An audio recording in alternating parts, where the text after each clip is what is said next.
மூத்த பத்திரிகையாளர் வெங்கடேஷ் சார் நம்ம நினைச்சிருக்காரு. வணக்கம் சார். வணக்கம் சார். ஜனநாயகன் திரைப்படம் வந்து ஏப்ரல் மாதமாக ரிலீஸ் ஆகிறதுக்கான சில வேலைகள்லாம் இருக்குது. அதுக்கான நியூஸ் எல்லாம் வந்துட்டு இருக்குன்னு சொல்லியிருந்தீங்க. ரெண்டாவது வந்து பார்த்தீங்கன்னா, விஜயோட போஸ்டரை யூஸ் பண்ணி விஜய் மாதிரியே நட்டி அவர்களை வந்து ஒரு போஸ்டர் டிசைன் பண்ணி ஒரு படம் எடுக்க போகிறாங்க. அதான் ரிலீஸ் பண்ண போகிறாங்க ஏப்ரல் மாதம்.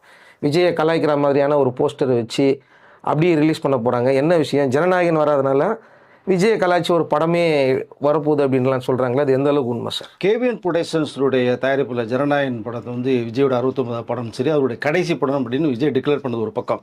பட் இங்கே கிட்டத்தட்ட ஒரு 400 கோடி ரூபாய்க்கு மேலே பொருட்செலவில் பிரம்மாண்டமாக தயாரிக்கப்பட்ட படம்.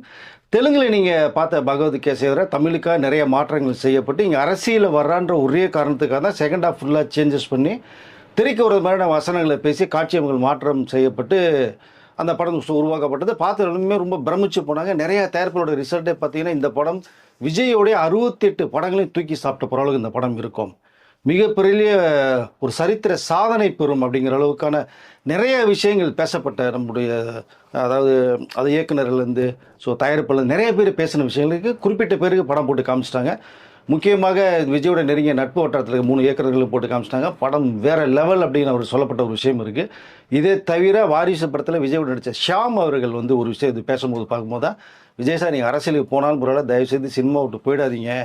எனக்கு இந்த படம் நான் வந்து விசாரிச்சாலும் பார்க்கும்போது வேறு லெவலில் இருக்குது. உங்களுக்கு இந்த படம் வந்ததுக்கப்புறம் உங்களை வந்து விடமாட்டாங்க, கண்டிப்பாக படத்துக்கு வாங்கன்னு தயாரிப்பில் வருவாங்க. ரசிகர்களுடைய மிக போராட்டமே நடத்துக்கும் உங்கள் வீட்டு வாசலில், தயவுசெய்து வேணாம், முடிவை மாற்றிங்கிற மாதிரி ஷியாம் வந்து விஜய் கிட்ட சொல்லப்பட்ட ஒரு தகவலும் இருக்குது. இங்கே விஜய் கூட ஷியாம்கிட்ட சொல்லும் போது இல்லை 2 பக்கம் ட்ராவல் பண்ணுறது கஷ்டமாச்சு தம்பி, நான் அண்ணன் தம்பி பாண்டிங்கில் இருக்கிறவங்க அப்படின்னு சொல்லும் போது தான் நான் அரசியலில் ஃபுல்லாக இறங்க போகிறேன் சினிமா என்பது. ஏங்க இப்போ அது எக்ஸாம்பிள் சொன்னதாக ஒரு தகவல் இருக்குது. எம்ஜிஆர் அவர்கள் பண்ணலையா அரசியல் வந்து 5 வருஷம் படம் பண்ணலையா, வருஷத்துக்கு ஒரு படம் பண்ணுங்க, நல்ல கருத்தாலும் படம் பண்ண மாதிரி ஷியாம் சொன்ன ஒரு தகவல் இருக்குது. விஜய் அதை கேட்டுட்டு ரொம்ப தட்டி கொடுத்தாரா ஷியாமை. ஸோ இந்த ஜனநாயகன் படம் வந்து இந்தளவுக்கு வந்து பெரிய லெவலில் வந்திருக்கிறத வந்து தமிழ் திரையுலகம் வந்து கொண்டாடுது. எனக்கு வந்து தகவல் அதுதான். இந்த படம் ரிலீஸுக்கு அப்புறம் பார்த்தீங்கன்னா விஜயோட ரேஞ்சே வேறு மாதிரி இருக்கும். படத்தினுடைய கலெக்ஷன்ஸ்லேருந்து மிரட்டி இருக்கிறது மாதிரி இருக்குங்க உங்களுக்கு அதை.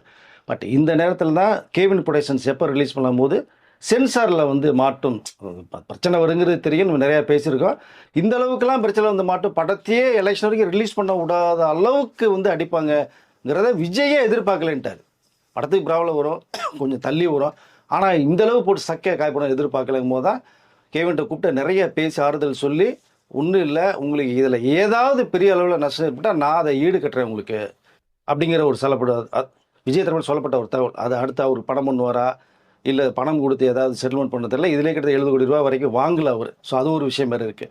ஸோ ஆறுதல் சொல்லப்பட்ட விஷயம் நிறைய கேவினுக்கு. பட் அவர்கள் நீங்கள் தமிழ் ப்ரொடியூசர்ஸ் மாதிரி இங்கே பெரிய நிறுவனம் கேவின் ப்ரொடக்ஷன்ஸ் கிட்டத்தட்ட பேன் இண்டியா படம் பண்ணுறவங்க. இந்த படம் பார்த்தீங்கன்னா 4 படம் இப்போ அண்டர் ப்ரொடக்ஷனில் முடிச்சுட்டாங்க. கிட்ட 1000 கோடி இன்வெஸ்ட்மெண்ட் பண்ணியிருக்காங்க. அதில் டாக்ஸிக்கு ஒரு படம், யஷ் பண்ண படம், அது பெரிய அளவில் வந்து மார்ச் 19 ரிலீஸ் வேண்டிய படம் அது. அதை அங்கே வார் நடக்கிறதுனால கொஞ்சம் அவங்க வந்து இப்போ வேண்டாம், ஏன்னா அவருடைய கலெக்ஷன்ஸே வேறு லெவலில் இருக்குது உங்களுக்கு. அதனால சரி இந்த நேரத்தில் ரிலீஸ் பண்ண வேண்டாமே அப்படின்றதுனால கொஞ்சம் தள்ளி வச்சாங்க. அது எப்போ வந்தாலுமே எவர்கிரீன் படம், ஜனநாயகன் மாதிரி தான் அதுவும் கிட்டத்தட்ட. அப்புறம் அதுக்கடையில் பார்த்தீங்கன்னா கேடின்னு ஒரு படம், இந்த டெவில்னு ஒரு படம் வந்து வேறு பண்ணி வச்சு 2 படம் பண்ணியிருக்காங்க. ஸோ இதோட சேர்த்து ஜனநாயகன் 4 படம் 1000 கோடிக்கு மேலே இன்வெஸ்ட் பண்ணியிருக்காங்க அதை. ஸோ ஒரு நிலைமை எந்த அளவுக்கு இருக்கும் பாருங்களேன். நீங்கள் ஜனநாயகன் வந்தால் போட்டு அதை எடுத்துகிட்டு மற்றதெல்லாம் பேலன்ஸ் பண்ணலான்னு பார்க்கும்போது தான் இங்கே சென்சார் மிகப்பெரிய கை வச்சாங்க. ஏகப்பட்ட பிரச்சனை. அதாவது சென்னை சென்சார் போர்டில் ரிவைசிங் போகணுன்னாங்க, அதுக்கு ஆர்குமெண்ட் பண்ணாங்க, கேஸ் போட்டாங்க, கோர்ட்லேயும் ஒன்றும் பண்ண முடியல, அது ஒரு ஈகோ கிளாஸ் ஆச்சு. அப்புறம் மும்பைக்கு போனாங்க, ரிவைசிங் ஓகேன்ட்டாங்க, கேஸ் ஆஃபீஸ் பண்ணாங்க. விஜய் நீ பண்ணி முடிச்சு படத்தை ரிலீஸ் பண்ணிட்டு வாங்கினாங்க. ரிவைசிங் பார்த்து முடிச்சுட்டு சர்டிஃபிகேட் கையில் வாங்கி ரிலீஸ் பண்ணலாம், மார்ச் 27 பண்ணலாம் மாதிரி ஐடியா பண்ணிக்கிட்டு இருக்கும் போது பார்த்தீங்கன்னா தேர்தல் அலுவலர்களை பார்க்கணும், ஆஃபீஸர்ஸ் பார்க்கணுன்ட்டு ஒரு பெரிய செக் ஒன்று வைக்கப்பட்டதாங்க. அங்கே தான் அவங்க ரொம்ப இடிஞ்சு போனது. விஜய் அவர்கள் இந்த ரிசல்ட்டை எதிர்பார்க்கல.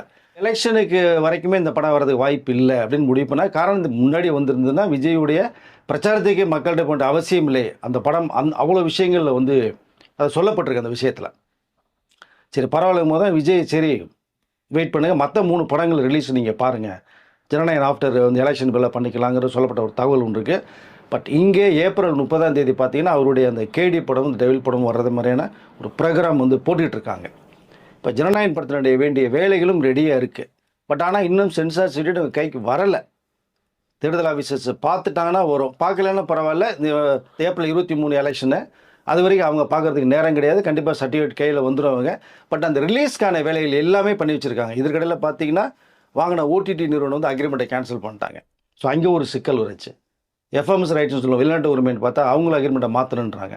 ஸோ இங்கே வாங்கினவங்களுக்கும் நிறைய சிக்கல் உருவாகி எங்களுக்கு வட்டி நிறையா இருக்குது, நீங்கள் கொடுங்கன்னு மீண்டும் பேசப்பட்ட ஒரு விஷயமும் இருக்குது. எல்லாத்தையும் பரவாயில்ல பார்த்துக்கலான்னு விஜய் தரப்பில் நீங்கள் எல்லாம் ஹேண்டில் பண்ணுங்கள், நான் இப்போ அரசியலில் போகிறதுனால இது முடிஞ்சிட்டு வந்து அது சம்மந்தமான விஷயங்கள் நான் பேசுகிறேன் அப்படின்னு சொன்னதால் விஜய் அவர் டிஸ்டர்ப் பண்ண விரும்பலை. கேவின் புரொடக்ஷன்ஸ் நான் பார்த்துக்கிறேன்னு ஒட்டுமொத்தமாக அக்ரிமெண்ட் கேன்சல் பண்ணிட்டு புது அக்ரிமெண்ட் போடப்பட்டு நிறைய விஷயங்கள் பேசி அமௌண்ட்டு ரெடியூஸ் ஆகுது, நிறைய அதில் லாஸ் வரதுக்கு வாய்ப்புகள் இருக்குது. ஆனால் இதையும் மீறி படம் வரும்போது அதனுடைய வெற்றி விழா கொண்டாட வசூல் இருக்கு பார்த்தீங்களா, அது எல்லாமே சரி கட்டப்படும் தான் நான் நினைக்கிறேன். நான் இதை ஸோ இவ்வளோ பிரச்சனைக்கு நடுவில் இந்த ஜனநாயகன் படம் எப்போ வரும் அப்படிங்கிற மிகப்பெரிய கேள்விக்குறியோட இந்த நேரம் வரைக்குமே போய்கிட்டு இருக்கு. அது எப்போங்கிற ஒரு தகவல் வந்துருக்கு சொல்கிறேன். அதுக்கிடையில் பார்த்தீங்கன்னா இப்போ வந்து இன்றைக்கி ஒரு ஃபர்ஸ்ட் லுக்னு ஒன்று விட்ருக்காங்க. இந்த நட்டி உடைய அப்படியே நீங்கள் அதாவது காப்பி பேஸ்ட்டு ஜனநாயகன் படம் இந்த போஸ்டரு அவர் இந்த மொபைல் எடுத்துகிட்டு பார்க்குறது. ஆனால் நட்டி ஒரு சிறந்த கேமராமேன், சிறந்த நடிகர், நிறையா படங்கள் ப்ரூவ் பண்ணியிருக்காரு. நிஜ சம்பவத்தை கொஞ்சம் வச்சுக்கிட்டு அவர் பிளான் பண்ணுவாங்க, அதனால சுவாரஸ்யமாக இருக்கும். ஆனால் இங்கே ஜனநாயகன் படம் வரலைங்கும் போது அதனுடைய சாயல்லே ஒரு ஃபர்ஸ்ட் லுக் ஒன்று விட்டு, ஃபர்ஸ்ட் லுக்குங்கிறதே பெஸ்ட் இம்ப்ரெஷன். நீங்கள் அதை பார்த்து தான் ஆடியன்ஸு பிஸ்னஸ்ஸு எல்லாத்துக்குமே ப்ளஸ்ஸாக இருக்கும். ஃபர்ஸ்ட் லுக்கே இவ்வளோ வந்து ஆவரேஜாக இருக்குது அப்படின்னா எப்படி சொல்கிறது? தம்பிராமையோடைய பையன் உமாபத் ராமையா பண்ணுறது. பட் கதைக்கா பஞ்சம், அவரே ஒரு டைரக்டர், அவங்க அப்பாவே அசிஸ்டன்ட் டைரக்டர், நிறைய பேர் கதையை வச்சு சுற்றிட்டு இருக்காங்க. நல்ல கதையை நட்டியை வச்சு யூஸ் பண்ணியிருக்கலாம். பட் இங்கே வந்து அப்படியே பார்க்கும்போது விஜயோடைய அப்படியே சிம்டம்ஸ் தான் டோட்டலாகவே தெரியுது நட்டிக்கிட்ட. பட் இதை வச்சு நம்ம படத்தை ஓட்டி விஜய் ரசிகர்களும் இதுலேயும் பார்க்கலாம், இது என்ன தான் சொல்லியிருக்காங்க, விஜய் ரசிகர்கள் வருவாங்க அப்படின்லாம் எதிர்பார்க்கப்படுது. ஆனால் அது வந்து மிகப்பெரிய ஒரு தவறான ஒரு கணக்கு தான் நான் நினைக்கிறேன். நீங்கள் அந்த எமோஷனல்லே இருக்காங்க, பட் அதை நீங்கள் போட்டு மீம்ஸ் போடுறது மாதிரி நீங்கள் போட்டு கலாய்க்கிற மாதிரி பண்ணிங்கன்னா அது மிகப்பெரிய தயாரிப்பாளர் கிடைக்கிறதே பெரிய விஷயம். அந்த நேரத்தில் பல கோடியில் போட்டு தயார் பண்ணும்போது நீங்கள் நல்ல கதையோட ஒரு படம் பண்ணாமல் இப்படி உல்ட்டா பண்ணி இது பண்ணி ஒரு மீம்ஸ் போட்டு விட்டு அடிக்கிற மாதிரி கொண்டு போகிறது வந்து அது எப்படின்னு தெரியல. நட்டி நல்ல நடிகை, நான் திரும்ப அதான் சொல்லிக்கிறேன். அவர் ஏன் இந்த மாதிரி ஒத்துக்கிட்டு ஃபர்ஸ்ட் லுக் ஆஸ்கர் பண்ணாருன்னு தெரியல எனக்கு அதை. பட் பார்க்கலாம், அது வந்து ஏப்ரல் 10 ரிலீஸ் மாதிரி கொடுத்துருக்காங்க சார். ஸோ ஒட்டுமொத்தத்தில் பார்த்தீங்கன்னா ஜனநாயகன் படம் எப்போ வரும் அப்படிங்கிற மிகப்பெரிய எதிர்பார்ப்போட இப்போ இந்த வரைக்கும் பிளான் போயிட்டுருக்கு. எனக்கு வந்த ஒரு தகவல் பார்த்தீங்கன்னா இதற்கு முன்பாக மே 7ஆம் தேதி ரிலீஸ் பண்ணலாம் ஒரு ஐடியா பண்ணினாங்க.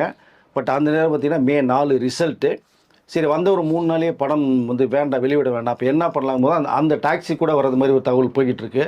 இதுகளில் விஜயோடைய பிறந்த நாள் ஜூன் 22 வருது. ஸோ இப்போ ஜூன் 22 அந்த படத்தை ரிலீஸ் பண்ணலாம் அப்படிங்கிற அளவுக்கு ஒரு பேச்சுவார்த்தை போய்கிட்டு இருக்குது. ஆனால் ரொம்ப லாங் டியூரேஷனாக இருக்கும்.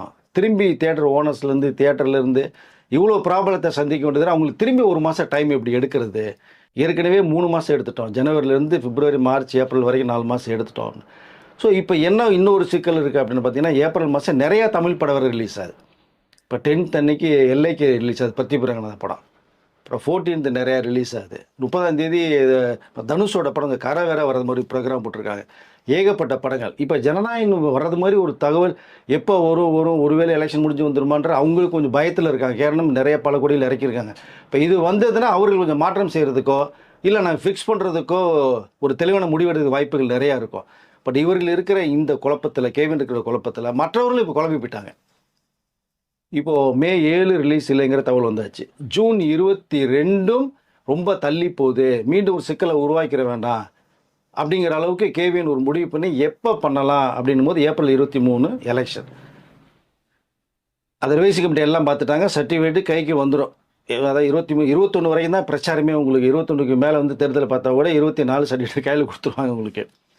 ஸோ ஏப்ரல் 24 பண்ணிடலாமா அப்படின்னு சொல்லி சின்ன ஒரு பிளானிங்கில் போயிட்டுருக்காங்க. விஜய்கிட்ட பேசப்பட்ட ஒரு தகவல் இருக்குது. இது சம்மந்தமாக ஒரு வீடியோ கூட நீங்கள் ரிலீஸ் பண்ணுங்கள் சார், உங்கள் ஃபேன்ஸுக்கு ரசிகர்கள் ஏன் காலதாமதமாச்சு, படம் எப்படி இருக்குன்னு நீங்கள் ஒரு சின்ன வீடியோ ஒரு 2-3 நிமிஷத்துக்கு பேசினா சிறப்பாக இருக்குன்னு சொல்லப்பட்ட ஒரு விஷயம் இருக்குது. பேசுவோன்னு விஜய் தரப்பில் சொல்லியிருக்காருன்னு நினைக்கிறேன். இந்த எலெக்ஷன் முடிஞ்சதுக்கு பிறகு 21 வரைக்குமே பிரச்சாரம் இருக்குது. 22 பேசினாலும் ஆச்சரியப்படுறதுல இந்த வீடியோ வந்தாலும் ஆச்சரியப்படுறது நினைக்கிறேன் நான். அதை ஒருவேளை ஏப்ரல் 24 வரையில் ஏப்ரல் 30 ரிலீஸ் பண்ணிடுவோம். பரவாயில்ல, என்னுடைய 2 படமும் கேடியும் டெவிலும் வந்தால் கூட அந்த படத்தோட நான் இதை ரிலீஸ் பண்ணி இது தமிழ் படம் கன்னடா படம் தானே அப்படிங்கிற அளவுக்கு இறுதியான ஒரு முடிவு எடுக்கப்பட்டதாக ஒரு தகவல் வருது சார். இப்போ கிட்டத்தட்ட எனக்கு வந்தது பார்த்தோன்னா ஒன்று, நான் இதை ஏற்கனவே சொல்லியிருக்கேன், ஏப்ரல் 23 எலெக்ஷனு, மே 4 ரிசல்ட்டு. இந்த பிட்வீன் கேப்பில் ஒரு 12 days இருக்குது, பண்ணினீங்கன்னா சிறப்பாக இருக்கும். நீங்கள் எதிர்பார்ப்புகள் நிறையா இருக்கும், கொண்டாடுவாங்க. ஏன்னா ரிசல்ட்டுக்கு பிறகும் போது ஆடியன்ஸை முன்னாடியே வந்து படத்தை கொண்டாடுவாங்க அப்படிங்கிற அளவுக்கு நான் நிறைய இதை பேசினேன். திருப்பி பார்த்தீங்கன்னா தெரியும். பட் கிட்டத்தட்ட இது வந்து அவங்களுடைய கவனத்துக்கு போயிருக்கு. இப்போ ஏப்ரல் 24 மே 4க்குள்ளே பண்ணலான்ட்டு அதன் விரோதம் தான் இப்போது ஏப்ரல் 24 30 அப்படிங்கிற அளவுக்கு ஒரு மேட்ரு பேசப்பட்டு விஜய் கிட்டே தகவல் சொல்லிட்டாங்க. இந்த டேட் கரெக்டாக தான் நீங்கள் பண்ணீங்க, உங்கள் 2 படம் ரிலீஸ் ஆகுதுங்கிற அளவுக்கு விஜய் பேசியிருக்காங்க. இவ்வளோ டென்ஷன்லையும் எமோஷன்லையும் எலெக்ஷன் டியூட்டிலையும் அதை நான் பார்த்துக்கிறேன் சார்னு சொல்லியிருக்காங்க. கிட்டத்தட்ட எனக்கு தெரிந்த வரைக்குமே ஏப்ரல் 24 30ஆம் தேதியோ படம் வர்றதுக்கான வாய்ப்புகள் நிறையா இருக்குது அப்படிங்கிற ஒரு தகவல் வருது. ஆனால் அது வந்து இன்னும் வந்து இது உறுதி செய்யப்படல. வர்றதுக்கு வாய்ப்புகள் நிறையா இருக்குது. அதுதான் இன்றைக்கு வந்து எனக்கு ஒரு தகவல் சார். ஓகே சார், இது வந்து எதிர்பாராத ஒரு தகவலாக இருக்குது. எஸ். பட் ஆனால் இவங்க இந்த செலக்ட் பண்ண டேட் அப்படிங்கிறது பரவாயில்ல, தாராளமாக பண்ணலாம் அப்படிங்கிற மாதிரி தான் இருக்குது. ஏன்னா வந்து நீங்கள் இதுக்கு முன்னாடி ஓட்டு போகிறதுக்கு முன்னாடி தான் இந்த படம் வர்றதுல பிரச்சனை. எஸ். ஓட்டெல்லாம் போட்டதுக்கப்புறம் இந்த படம் வர்றதுல ஒரு பிரச்சனையும் கிடையாது. அதுவும் இல்லாமல் சம்மர் ஹாலிடே வர ஸ்டார்ட் ஆக போகுது. எனக்கு தெரிஞ்சு ஏப்ரல் 10-15க்குள்ளே எல்லா சம்மரும் முடிஞ்சிடும். ஆமாம். அதாவது எல்லா எக்ஸாமும் முடிஞ்சிட்டு எல்லாம் லீவில் இருப்பாங்க. இது சரியான டைமாக தான் எனக்கும் தெரியுது ஆக்சுவலாக. பட் மற்ற திரைப்படங்கள் வந்து அது எப்படி மாறப்போகுது அப்படிங்கிறது நம்மளுக்கு தெரியல. அதை இவங்க டிசைட் பண்ணிட்டாங்கன்னா அவர்கள் முன்ன வரதா இல்லை பின்ன போகிறதா கூட யோசிப்பாங்க அவங்க. பட் ஆனால் இது பெரிய படம். ஸோ நம்மளோட நடிகர் அதோட தேவையில்லாமல் மோத வேணாங்கிறது தான் எல்லாருடைய இது கருத்தாகவும் இருக்குது. எல்லா நடிகர்களும் இயக்குனர் தயாரிப்பாளர்லேருந்து அதுதான் எண்ணத்தில் இருக்காங்க. பட் இவர்கள் வந்து உடனடியாக இப்போ இந்த வாரத்துக்குள்ள முடிவு பண்ணி சொல்லிட்டாங்கன்னா மற்ற தயாரிப்பாளர்களுக்கு ஈஸியாக இருக்கும்னு தான் நான் நினைக்கிறேன் நான் சார். ஓகே சார், இது எப்படி வரப்போகுது அப்படிங்கிறது வந்து கடைசி நிமிஷம் வரைக்கும் நம்மளுக்கே ஒரு, ஏன்னா ரொம்ப நாளாக சைலண்ட்டாக இருக்குது ஜனநாயகன் திரைப்படம் அப்படிங்கிறப்போ இப்படி ஒரு ட்விஸ்ட்டு நான் எதிர்பார்க்கல. ஓகே, ரசிகர்கள் வந்து என்ன நினைக்கிறாங்கிறத அவங்களே கமெண்ட் செக்ஷனில் சொல்லிட்டு இந்த ஏன்னா இப்போ வந்து எலெக்ஷனில் விஜய் பிஸியாக இருக்கார். திருச்சி கிழக்கு தொகுதி போகிறாரு. இப்போ 2ஆம் தேதி வேட்புமனு தாக்கல் பண்ண போகிறார். இது இருக்கிறனால ஜனநாயகம் பற்றின ஒரு விஷயம் நமக்கு வரும்போது சரி இப்போ அரசியல் சம்மந்தமாகவே நம்ம நேயர்களுக்கு சொல்லிட்டு இருக்கோமே, அந்த படம் எப்படி இருக்குது எது இருக்குன்ற விஷயத்தை நம்ம கன்வே பண்ண நினச்சோம். அது அந்த வந்த தகவல் நம்ம ஷேர் பண்ணியிருக்கோம். படமும் ஒன்றும் இல்லைங்க, தாறுமாறாக இருக்குங்க. விஜய் ரசிகர்கள் கொண்டாடுவாங்க, மக்கள் கொண்டாடுவாங்க. அந்த அளவுக்கு படம் இருக்குங்கிறத வந்து அடித்து சொல்லிக்கலாம். அப்படி ஒரு படம் தான். பட் பார்க்கலாம், ஏப்ரல் 24 வருதா 30 வருதான்னு பார்க்கலாம். வந்தால் ரசிகர்கள் கொண்டாடுவாங்க. ஓகே சார், அடுத்த அப்டேட்டில் கண்டிப்பாக வேறு என்னென்ன புது தகவல்கள் இருக்குதுன்னு பார்க்கலாம். நன்றி சார். நன்றி.